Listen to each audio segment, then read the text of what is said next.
Hello everybody, this is the first lecture for our course on Introduction to Social Psychology, Psy 8 at Norco College. And what I'll say is that some of the lectures, this lecture will probably be a little bit long. It might be 1 to 2 hours, maybe more closer to 2 hours. So plan your own breaks. And so if the recording is long, take some breaks during it. You don't have to watch the whole thing all at once. So do that. That will probably help your learning. And I'm going to review the syllabus real quickly before getting to the first lecture. You will have to read the full syllabus and understand it. I'm not going to go through every part of it. I'm just going to highlight some things. So I'm your teacher, your professor, Kevin Carlson. You can call me Kevin if you want. That's perfectly fine. If you want to use my last name, you don't want to call me by my first name, please call me either Professor Carlson or Dr. Carlson. I don't care about titles. You can call me Kevin if you want. But if you're going to use a title, use the right ones. Don't call me Mr. Call me Dr. or Professor Carlson. Or some people like to do a mixture, which is you can call me Dr. or Professor Kevin. So Dr. Kevin and Professor Kevin is perfectly acceptable also. My email is there, and obviously this class is fully online. Let me just go down the syllabus a little bit. It's a little bit hard to do when I'm recording this. There we go. So there's a lot of things you can read here. I'm going to leave you to read this stuff. Our textbook is a free textbook, so you can go ahead and read it for free online. There should be some options for other apps or other versions of it, not just reading it online. And I believe that there should be some print copies available. Do double check with the website to see what are the availabilities, but you can read it for free. And I think that's the best deal overall. For the overall textbook, we also will be reading a paperback book called Whistling Vivaldi, which is by Claude Steele. And so when I checked the price of this online, it's something like $12 new. So it's not that bad. So you can order it online if you want. It's also available at the bookstore if you want to pick it up there. And that's the information for it there. And we will be reading this a little bit later in the semester, and you'll be writing a paper about this book.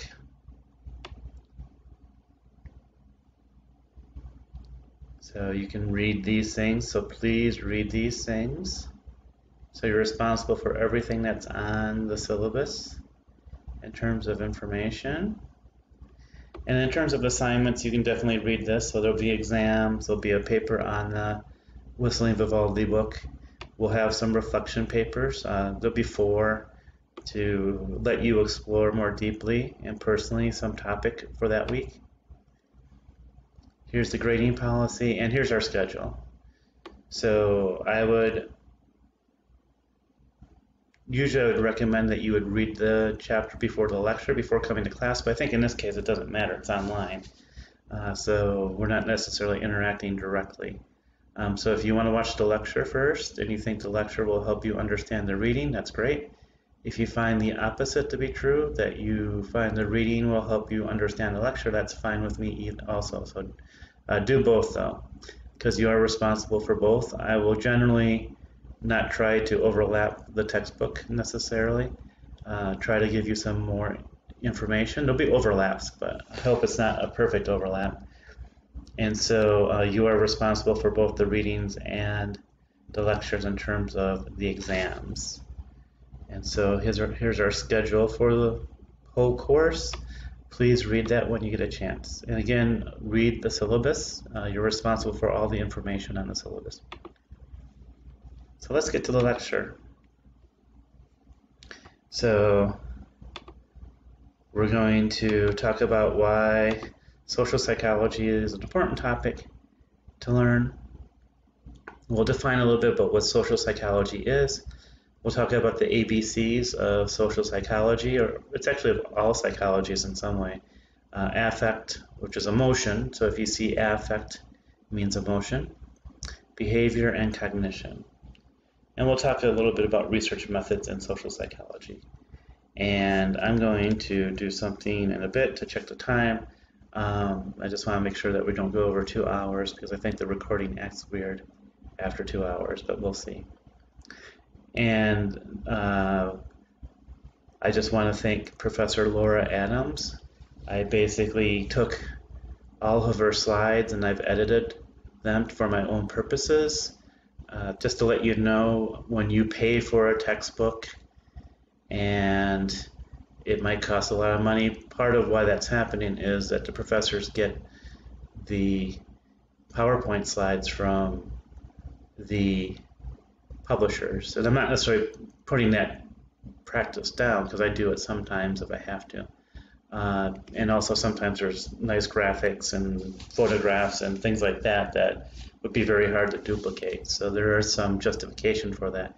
But since we're using a free book means that there's no PowerPoint slides. So I've been lucky because Professor Adams has shared her slides and they have some nice graphics and photos, but I've edited it for my own purposes. So I just want to thank Professor Adams. So why is social psychology important to study? Well, we've seen a lot of this the past few months. So these are photos from George Floyd's murder. So the question is, why would not just why would that officer kneel on his neck for so long and murder him, but why would 3 other officers stand by while it's happening?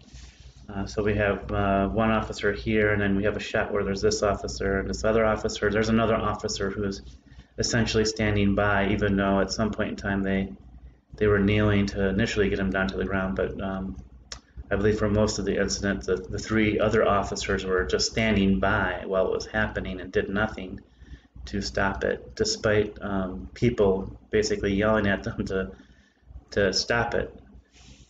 And we'll learn a little bit about this in social psychology. And so here's sort of a close-up, and I think why I wanted to show this is, for one, before I say what I'm going to say, is I'm not taking any responsibility off of the standby officers. They should also be prosecuted and put in prison for quite a while. I'm not sure what quite a while means. That it could be, in my opinion, it could be for life, and it could be justifiable because they let somebody get killed, and they should have a higher responsibility than just an everyday person.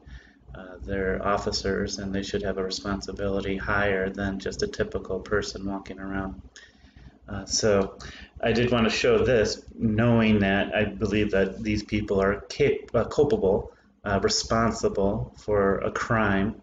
But I do want to highlight that this is not like a vicious face. This is somebody who is not enjoying this activity. This is not somebody who is okay with what's going on. So he is bystanding. He is not acting. He is not stopping the murder. And again, like I said, he's responsible, therefore, and he should go to prison for that for quite a long time.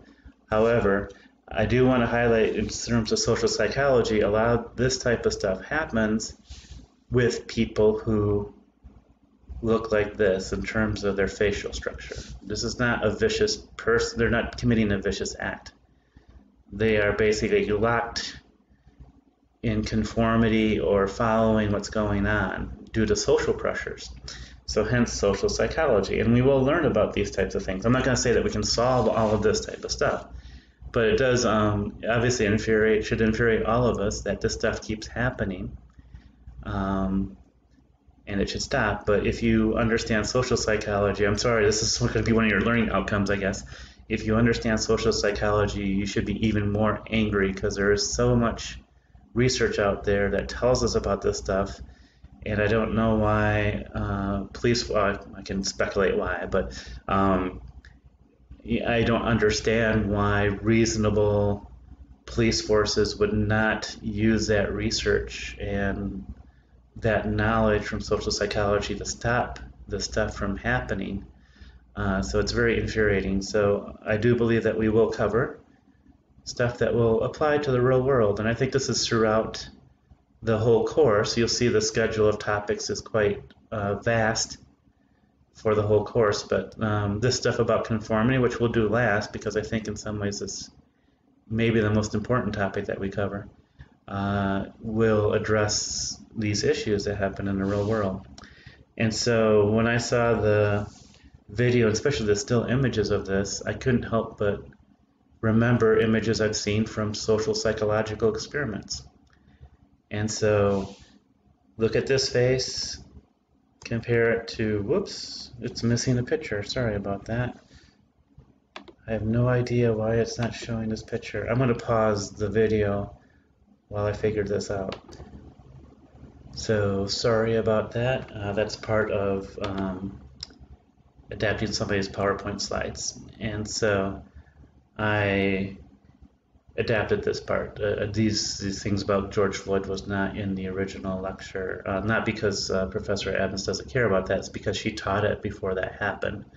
And so look at this face in terms of the facial expression, and then we will look at a face from a famous social psychological experiment. So I'll just sort of maybe toggle between the two. So remember this facial expression. Look at this facial expression. Facial expression of one of the police standing by when George Floyd was murdered. And then the facial expression of this person. I think they're very similar in their facial expressions. There's sort of a deadness in the eye. There's some sort of neutrality and uncomfortableness in the facial expression. And so this is from one of the most famous social psychological experiments. If you took intro psych, you probably heard about this. And this is from what's called the Milgram experiment. And in the Milgram experiment, there was theoretically two people coming off the street. And then this is in the 50s, you can tell by sort of the clothes that people are wearing and the hairstyles. And so two people came off the street, came into the lab, and they were told that it's a experiment on learning and punishment. And so the experimenter said, we're going to randomly choose who's the teacher and who's the learner, but the learner was always going to be a confederate, somebody working with the experimenter. So this person here is the learner, and they're working with the experimenter. And then the teacher is told that their job is that they have to read a list of words, and they're probably, I think they're word pairs if I remember right. And so like dog, cat, apple, banana. So to read these pairs of words, and then the learner is supposed to be learning these things, and then what the teacher does is the teacher says the first word in the pair. So a dog. So then the learner should say cat. So if this learner says cat, it's right. So nothing happens. If the learner says bark, it's wrong. Guess what? You get a shock. And in the Milgram experiment, we'll talk about this in detail later in class. But basically the shocks go up higher and higher. So you start with a pretty mild shock to a pretty severe shock towards the end.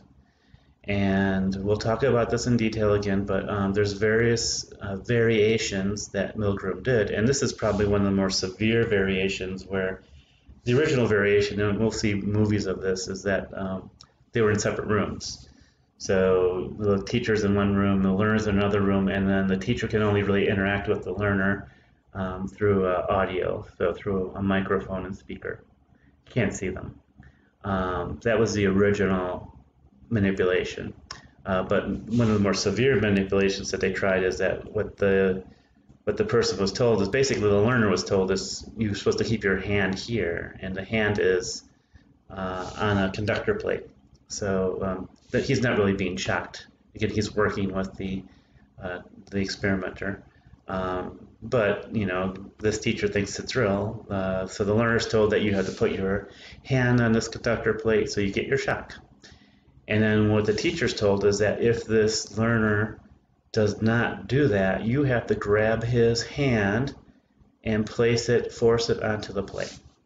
So this is probably the one I consider probably the most severe manipulation form of the Milgram experiment. So you can see here that obviously the learner refused, and the teacher has to grab his hand and force it onto the plate so he gets the shock. And you can see it's supposed to be pretty intense. He's screaming in pain here. So looking away, and if you notice that one cop at least that we had a photograph, he did a lot of looking away. He didn't want to look at George Floyd. He was looking mainly at the crowd. So this look away and this sort of blank stare with a little bit of uncomfortableness is, to me, the face of conformity. There are some vicious people, and when they're allowed to be vicious, they'll take every opportunity. But for the large majority of people, they just conform, and they break all sorts of moral rules that they have. So these people would consider themselves highly moral, highly religious in most cases, but they would act totally against their morals and religions under certain social circumstances. So that's social psychology. So again, I do believe that we're going to be covering in the experimental world of social psychology relates directly to things that happen in the real world. So I think that's probably a fairly convincing argument for this course is pretty important. We won't deal just with those issues of conformity. We're going to deal with a lot of other issues, but I think that there's going to be parallels with the real world for all the things that we cover. They might be of various range of seriousness in terms of impact on society. So just a little bit about myself before we get into the content of the course. I started out at a community college also. So I started out at this place called UW. It used to be called UW Center, Rock County. It's been kind of engulfed in a change recently that I don't really like, but it used to be kind of a standalone community college. And so I went through 2 years at a community college and got an associate's degree. I transferred to a 4-year school, so University of Wisconsin Oshkosh. So I transferred to one of the UWs, just like they have UCLAs and UC Irvines, things like that. Although probably UW Oshkosh would be more like a CSU. There was not state universities in Wisconsin. It was just the University of Wisconsin. So where I went was probably more like a CSU. And then I graduated, and I went to a community college because I didn't really know any different. I didn't know the opportunities. I grew up in a poor family. I thought I could save money by staying at home for the first 2 years of college. This community college was in my hometown. And so then I transferred after my associate's degree, and then I thought I would go into clinical psychology, doing therapy with people. And so I went into a master's program at UNC Charlotte. And so I went into a master's program because I couldn't get into a PhD program at that time. And so I went into a master's program, and pretty much the first semester in that master's program, I figured out I didn't want to do therapy with people. It was just too stressful for me. And research started to look a lot better and more interesting than it did when I was an undergraduate. So I put this here. I didn't get a degree here, but I just want to sort of note that if you're a psych major, don't be afraid to change your pathway. I think pathways for us poor people are more difficult. That's why we have all of these different things up here in my pathway, where maybe if you're rich, you have just one undergraduate school and then you have one grad school and that's it. But for poor people, we often have this type of a pathway that's a little bit more varied and multi-pointed, if you will. And also, if you're just in general, if you're a psych major, a lot of us go into psychology because we're interested in clinical work, applied work, but sometimes we find out we want to do other things, such as research. So I'll just sort of say, be open-minded as you go through in your psych studies. And then I went to another grad school and got a master's from Cornell. And then I ended up going to UC Santa Cruz and did my PhD there. So that's my background. And my PhD is in developmental psychology, but I'm pretty well versed in social psychology also. So let's go on. So what is social psychology? So social psychology is, I just wonder if I can get this thing off with the pause. I don't think I can get it off there. And it should be recording. I hope it's recording. And so that's really annoying. I'm going to take it off. There we go. Thank you. Thank you very much. And hopefully it's not pausing. I don't want to bring it back, but it's not pausing. So what is social psychology? So social psychology is basically looking at people's feelings, thoughts, and behaviors. So remember the ABCs. A, affect, feelings. B, behavior. And then C, cognition, is your thinking. And basically, how is that affected in social situations?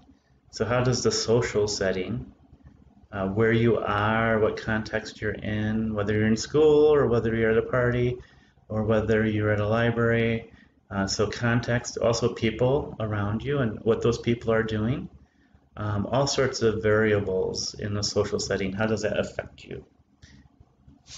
And like I said, your textbook is fully free. You can read it online for free. And we'll cover all of these different issues. And so we'll cover them not chapters 1, 2, 3, 4, 5, 6, 7 in a row.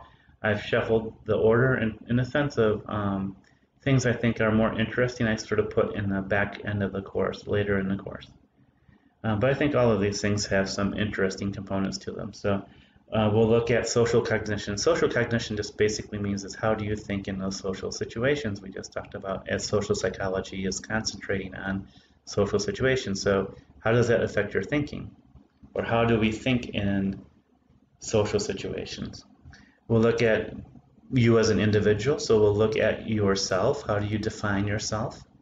And then in terms of yourself, the attitudes that you have, behaviors that you show, behaviors that you do, and how people can persuade you to think differently and behave differently.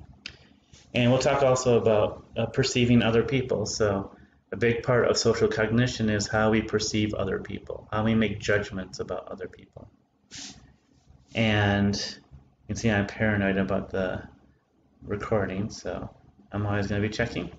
And then we're going to talk about social interactions. So how the presence of other people and how they act influence us. So there's influencing other people, there's conformity. We're going to do this in the last part because I think this is really very much the most interesting stuff in the course and maybe the most important stuff in the course. We're going to talk about liking and loving, so interpersonal relationships in terms of that. We're going to be looking at helping and altruism. Altruism is just basically helping people. With the sense that altruism typically doesn't mean that you get something in return for it, although we'll talk about some different ways people have thought about that. We'll talk about aggression, and then we'll look at also group processes. And so we'll look at working in groups, and I think that's our next topic. So probably your history as a student, I'm guessing that a lot of you probably hate working in groups. And you probably know pretty specifically why you hate that. So I actually titled that topic as working in groups, do's and don'ts. And then we're going to talk about stereotypes, prejudice, and discrimination. And we'll talk about competition and cooperation also. So these are more sort of group level, because it has a lot to do with how you define yourself as your group membership and how you see other people in terms of their group membership. And it can lead to some very negative things, but it could also lead to some cooperation if we do things right. So this is basically the overview of the topics of the course. And again, social psychology is the ABCs, so your feelings, your thinking, and your behavior. I didn't do it in the ABC order. So your thinking, affect, behavior, and your thinking, cognition, in social situations. So social psychology goes back quite a bit, over 100 years. So this apparently is the very first social psychological experiment. Apparently they were curious about how competition with other bikers. You can see that there's a three-man bike here, three-person bike, sorry about that. A three-person bike in terms of competing with other people and whether that affected how fast they would go. So social psychology. So are you in a race? Are you in a competition? And does that affect how fast you go versus when you're not competing with anybody else? So very much social psychology. The impact of the social situation on your behavior. And, more specifically as a separate field, that was just one experiment, but as a separate identifiable field, social psychology sort of emerges out of movements from the 30s and the 40s and early 50s. So Gestalt psychologists moved to the US, so there's a lot of people who were Jewish in Germany who were working in universities and doing experiments. And so Hitler comes to power, and so a lot of those people fled Germany for obvious reasons. And so some of those people moved to the US, and that movement spurred the development of social psychology as a separate branch of psychology in general. What's Gestalt psychology? Gestalt psychology just looked at perception. So the perception in this case was basically when you look at something, do you perceive it in terms of little bits? Like if you were talking about this slide, does your perception work that you'll sort of say, oh, this is a piece here, this is a piece here, this is a piece here, this is a piece here, and I see this piece, I see this piece. It breaks it up into just pieces. That was too fast. So it breaks it up into little pieces, and so you just see pieces. And then it says that you just put the pieces together and that's it. That's what your perception does. That's the old belief. The Gestalt psychologists believe that you see things as wholes. So you're not necessarily just looking at each little piece here. You see the word social. You see the word psychology. But they tended to use pictures to demonstrate this. So let's look at these pictures. The one on the left, what do you see? I'm thinking some people might say that you see some sort of like bird bath or vase thing here. And some people see two faces. And the thing is, you can see both, but you can't see both at the same time. You can go between them for sort of like millisecond by millisecond. I can go between. I can see two faces. I can see the bird bath thing, but I can't see them at the same exact time. I have to go back and forth. I can go back and forth pretty fast, but I can only see one of those things at once. So Gestalt psychologists say that we see wholes. Our perception is not we just see, well, here's this black part and here's this white part, and then we piece it together. It doesn't work that way. We see wholes, and you can kind of see it because if we were just piecing it together, we would see the same thing all the time, right? Because you just piece it together, it's the same pieces together. It's not. In our perception actually says, well, there's a bird bath here, a vase, or there's two faces. What do you see in the middle here? So this one's maybe a little bit more slippery because I can feel like I can almost see both simultaneously, but they don't pop out simultaneously. So I can have the tree pop out, or I can have the gorilla and the lion pop out.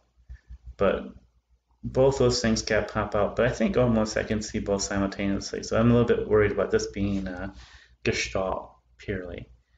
Here, what do you see? Some people might see a feminine face here, and some people might see some guy here with a huge nose playing a saxophone. I think this is pretty Gestalt because I can't see both simultaneously. I can make the face pop out or I can make the guy pop out, but I can't make both pop out, I think, at the same time. This one, I think, is the best representation of Gestalt because there's no way I can see both at the same time. It's either the vase or it's the two faces because they pop out. The vase pops out or the faces pop out.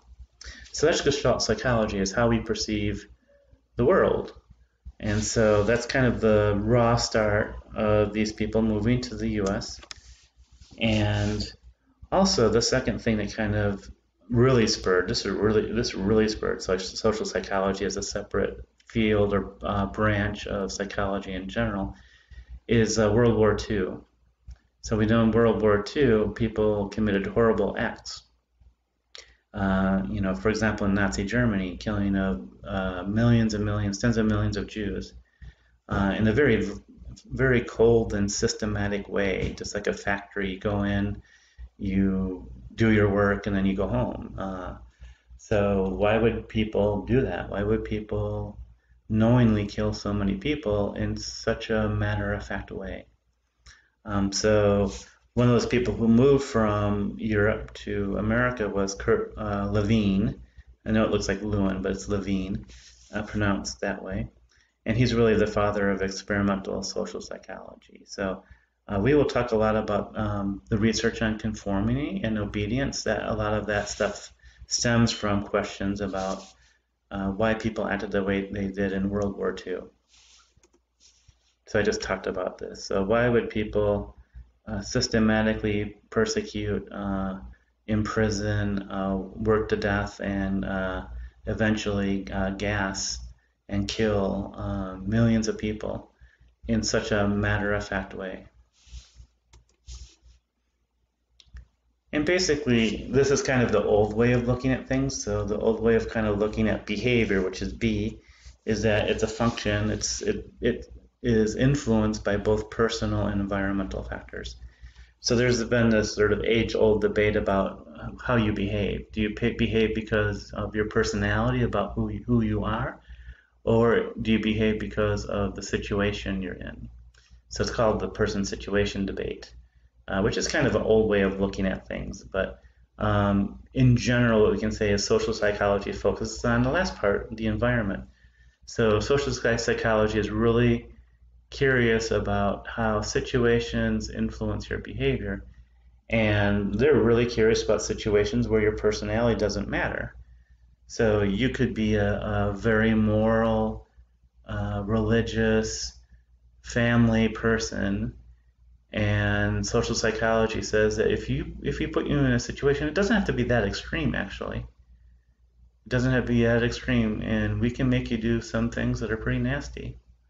So your personality doesn't matter. It doesn't matter who you are. You don't have to be a nasty person to do evil things. We can make good people, nice people, do really bad things, and it doesn't take a lot. That's one theme in the course I want you to remember. It doesn't take a lot to tip you.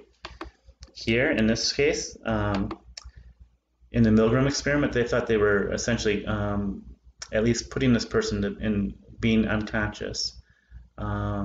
And perhaps dying.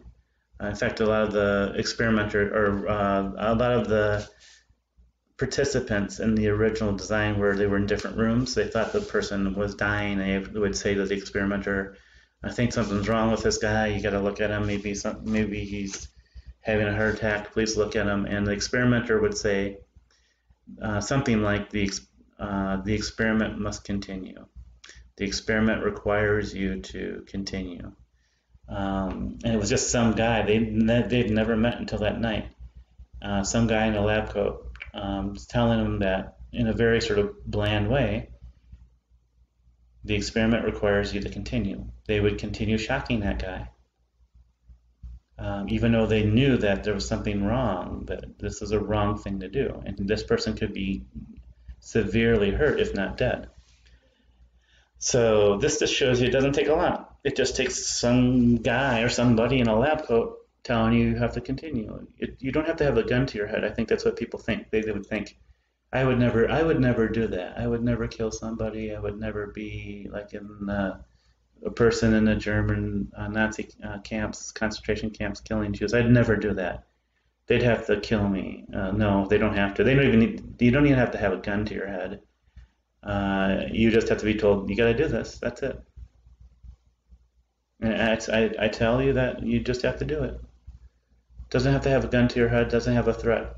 You'll do really bad things with just small little social conditions. So social psychology really is sort of oftentimes really concerned about that type of stuff, about how the situation affects your behavior. And so that's the first principle, is basically that the situation is very powerful, and it doesn't have to be a very strong situation. It could be a relatively small thing, and the situation influences your behavior. The second thing is, and we kind of highlighted this because I said that a lot of people, if you ask them, I would never do this, I would never do that, they're wrong. People are often really unaware of how this stuff influences them. So if you ask people, oftentimes they'll say that they choose this, or the person deserves it, or things like that. And so, or like with we see with the George Floyd, you might have there's a lot of arguments that they'll say that he's responsible. I just read something that one of the cops attorneys was going to say something that George Floyd was responsible for his own death because of COVID factors or something like that. Some really stupid argument blaming him. That's what people do because they don't understand that the situation is driving people's behavior, so they start blaming the victims oftentimes. So I hope in this class that you become aware of these situational factors and how it influences your behavior so that you don't end up acting in evil ways, and hopefully you can prevent people from acting in evil ways. And so again, this is kind of an interesting thing here too. It's not highlighted, but own or someone else's behavior. So we often make certain attributions to other people's behaviors and whether it's justified or not. And a lot of that is social psychological. And I think we see a lot of that going on in the political climate too, unfortunately, at the moment. So I think a lot of this really applies to real life. And again, I want people to be aware of how the situation is influencing them. I want people to hopefully use this class to empower them to make more individual behavioral decisions about what they're going to do and not fall prey to the situational factors, which are oftentimes very hard to identify when you're in that situation. We'll look at different perspectives in social psychology. We'll look at things like evolutionary. Basically, it just says that there's evolutionary influences in how we act, how we feel, how we behave, and how we think. So we'll look at some evolutionary perspectives, I think especially in the cooperation and competition type of chapters. So basically it says that maybe some of these things that we do, there's a survival aspect to it. I want to kind of see here. It's not right here. But for example, altruism. So there's some perspectives, evolutionary perspectives on altruism. Again, altruism is helping people out. Some perspective that we'll see later, it's a little bit later in the slides, is called reciprocal altruism, which basically says that scratch my back, I'll scratch yours. So if we believe in this sort of evolutionary perspective on altruism, one of the models is reciprocal altruism, which is, deep inside of us in our evolutionary genes here, we know that if we help our neighbor out, there's going to be a higher probability that they're going to help us out. Therefore, when we're helping our neighbor out, perhaps it's not true altruism. Perhaps we're doing it because we know that if we're in trouble, they're going to help us out. It's going to help our survival. We'll also look at motivations that people have. So we'll look at people may differ. So some people might be more selfish. So they want to. I like how it's framed here. It's not just about you, but it can be about your families. So I've seen selfishness in some cultures, which is really kind of weird because they're seen as collective cultures, but when you go there, you know that there's a lot of selfishness. It's just that the self-concern extends to their family. It could be extended family, but anybody who's not in their extended family, I'm gonna screw you over. I'm gonna try to get the best out of the situation. I'm gonna lie, cheat, and steal with you if you're outside of my family to get whatever I want. So the self-concern doesn't necessarily just mean you as an individual. It can also mean your family. So it's still selfish, though, obviously. And there's people who might be more other concerned. So they're more about other people. and the benefiting other people. So we'll look at things like these types of fundamental human motivations and differences in it.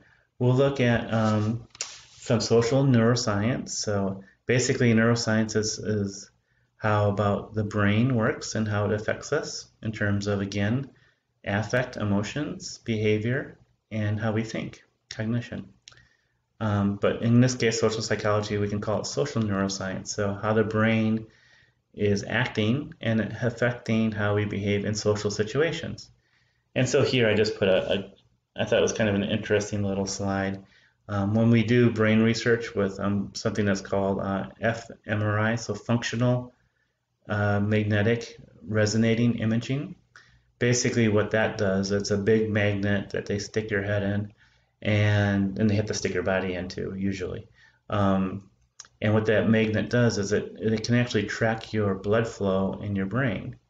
And it can do it millisecond by millisecond. So you can present photographs of people and see how their brain changes.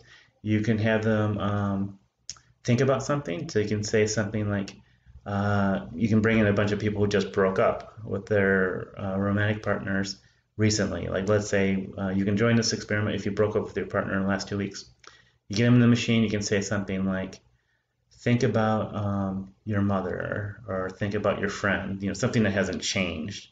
Then you might want to say, next, you can say, think about your ex, who you just broke up with.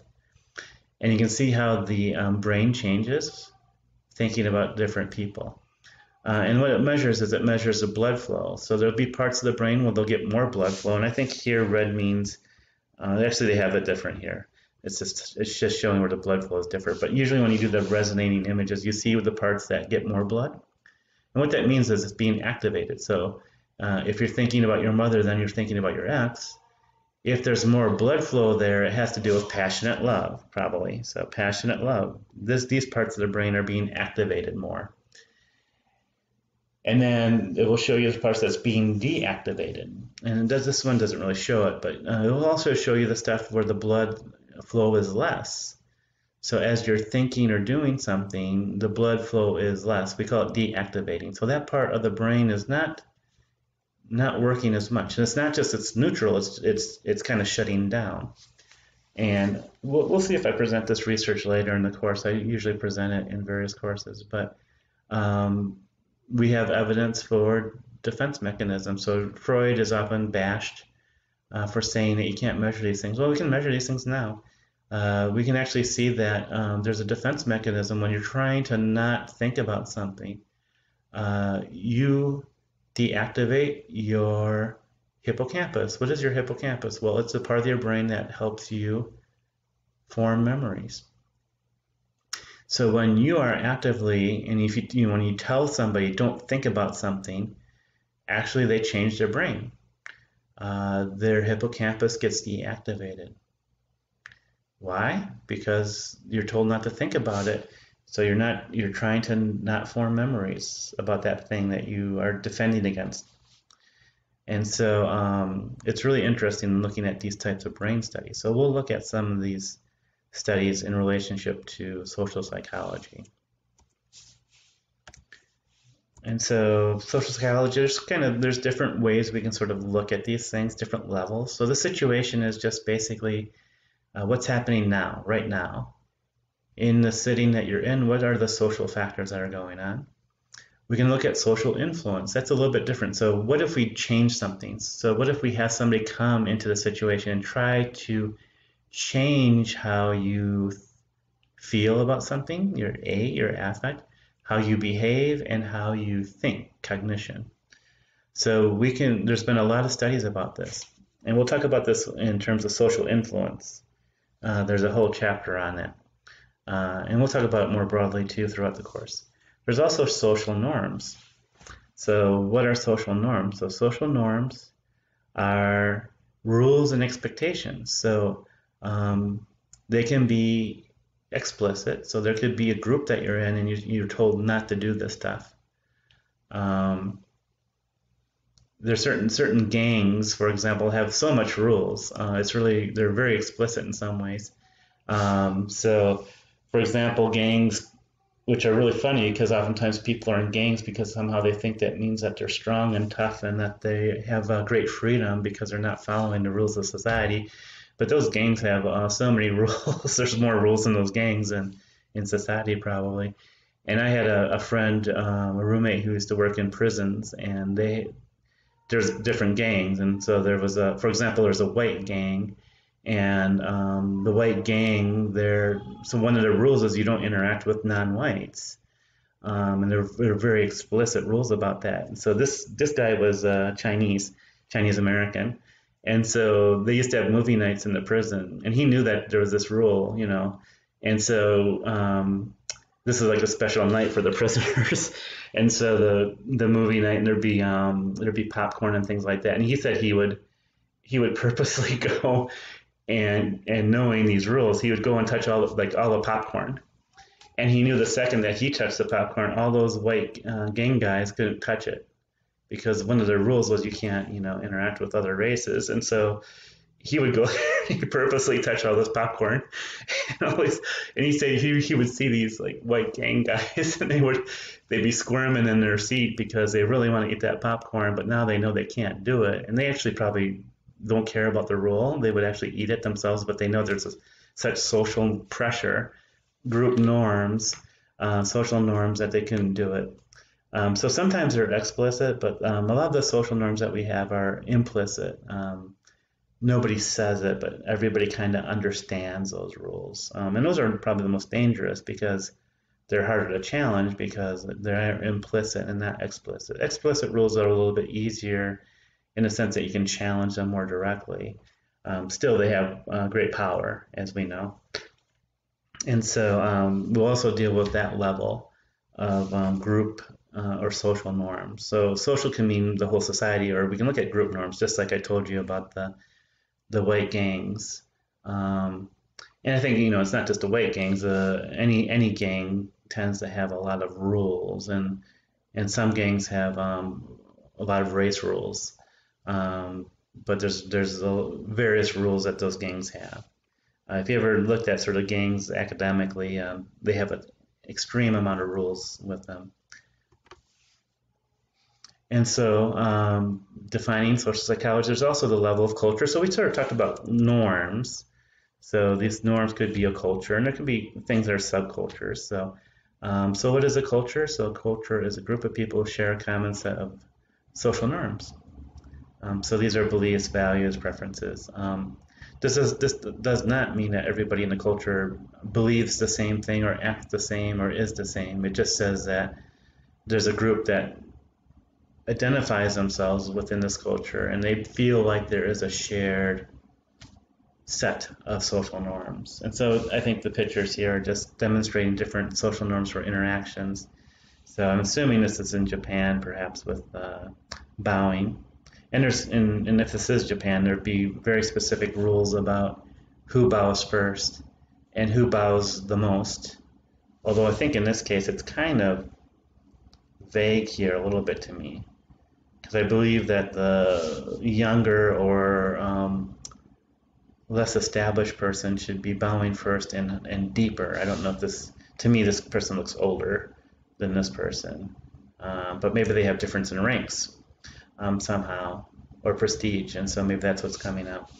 In sort of Western cultures, there's the handshaking, which probably I hope will die because of COVID, because there's no reason to shake people's hands nowadays. But it's a norm, and if you don't shake somebody's hand, you're seen as weird.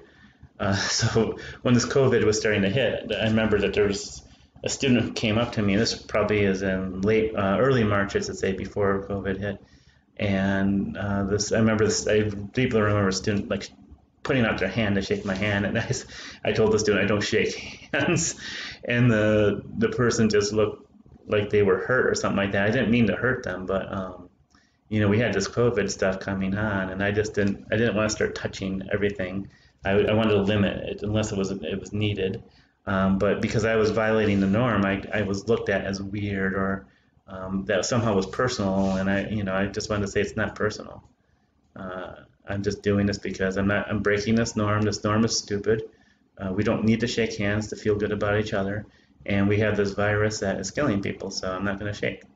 So, but again, when people are aware of these types of situations, they feel hurt when you violate norms. That's the strength of norms. Even when it's like something stupid, there's absolutely nothing needed about this handshake, but people take it very personally if you don't do it.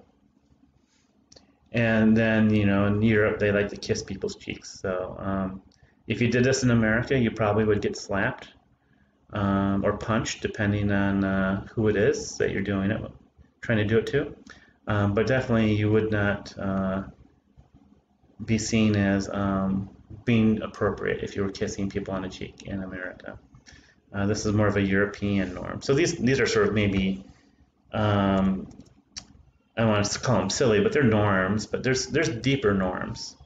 There's deeper norms about how you should act, how you should feel about things, how you should relate to other people, how you should interact with your children, how you should interact with your spouse. And so there's all these other types of norms that are probably deeper than these pictures. These pictures are just illustrating in a very simple way. So we talked about the ABCs: affect, emotion; B, behavior. So that's exactly how you act. And then cognition, which is your thinking. So these things are often interrelated, and they often influence each other, and they're often interlaid with each other. So one of my beef about psychology in terms of its history is that we've often split the thinking from the emotion. Well, they're actually pretty much the same thing in many ways. They're very much interlinked. We can talk about them separately in terms of understanding them, but in the real world, these things are often overlapping with each other. So social cognition deals with how you think. And a lot of the social cognition stuff we'll talk about is the way that your brain works to help you understand and predict the behavior of other people. It says ourselves, it means everybody. And so, one of the arguments is that our brain is structured in a way or works in a way that helps us survive. And so a big part of survival is when you go into a new situation, you use rules to understand it, to make sense of it. So you're not going into every situation cold. That would be too confusing, right? If you went into every situation, it was totally new. You had no expectations, you had no rules, you had no understandings about what would happen. It would be confusing. So our brain works in ways that we set up rules. So we have rules, for example, at home. So if I walk into my house, this is how people will act there. We have rules for the classroom. So if we had a class, if you walked into the classroom, there's rules, right, about how you're supposed to behave. So it's not like every single classroom you come in and you don't know what to do. You know that there's certain rules about how you should act in the classroom, so you follow those things. And there's certain predictions you have, so you can predict how the teacher's going to act. You're going to predict how other people and other students are going to act in the class. So you also are making predictions based on that situation. So we have these things in our brain that work to help us basically take shortcuts. The bad thing is that those shortcuts can lead to bad things too. So those shortcuts help us process the complex world, because if we just had to think about every single thing that's happening in our situation all the time anew, afresh, we wouldn't know the context of things.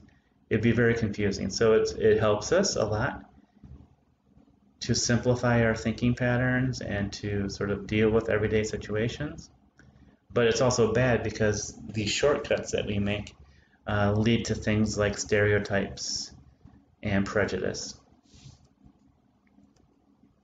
So schemas, it's just a term, we'll talk more about this later. It's just basically how we organize knowledge, and it guides our thinking and behavior. So just like I told you, we can have schemas for classroom. So we know how we're supposed to act in the classroom. We walk into a classroom, we know that there's this way we can organize. Well, this is the students, this is the teacher, this is the organization, and this is what's going to happen. And this is, the start of the class happens this way, and then we get into the middle of class, and the end of class we act this way. So it helps organize that knowledge. Also, it guides our thinking and behavior. So it tells us how we're supposed to act.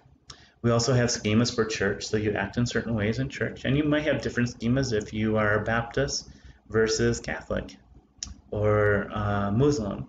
So or Jewish, there's different schemas we have for our places of worship.